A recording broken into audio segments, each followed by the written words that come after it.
Well, with Mother's Day just a couple of days away, many of us will have got out and got Mum a gift, but a new survey shows just a simple thank you will suffice for many mums. Will that be enough come Sunday morning? Well, joining us now is psychologist Sara Chatwin. Good morning, Sara. Good morning. Do we believe people when they say that in those surveys? Is thanks just enough?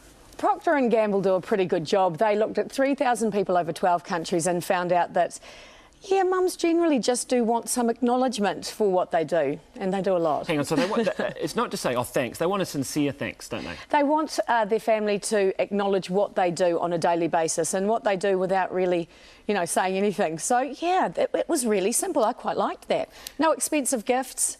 So maybe that means if you're the husband, you've got a role to play here as well, haven't you? You do.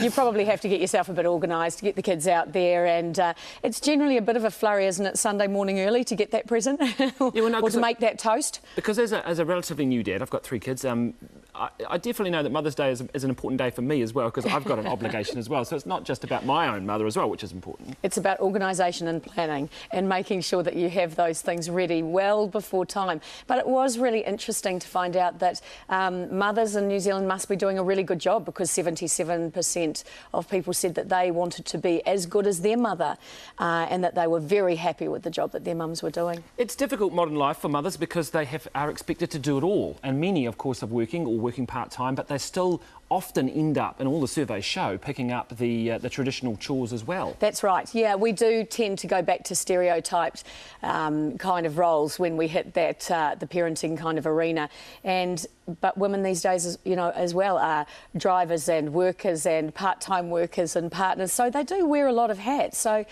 boy, they need a bit of a rest on Mother's Day. I see in the survey we don't quite match some other countries in terms of how much we value mothers. Other nationalities tend to do it a little bit more, which is interesting. Does that mean we all have to move overseas? I don't think so. We have a lovely country. I think we don't make a lot of things in New Zealand.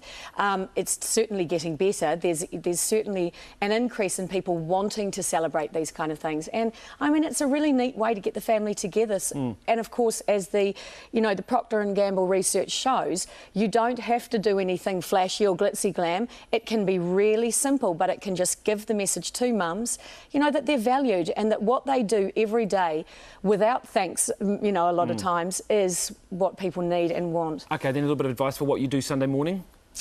Tea, toast, little prezzy. I said no prezzies, but mothers out there, they're not going to like me very much. Little prezzy, but a lot of thanks. A lot of saying, thank you, Mum, for what you do. See, now I'm completely confused. So I'm thinking... A small gift, a lot of thanks. Did I not make myself clear, Corin? My goodness. So do I get a gift or not? I'm going to be around at your place with the gift, because I don't think you're going to get it right. I think we'll have to get something small. Brilliant. Thank you very much, Sara Chatwin.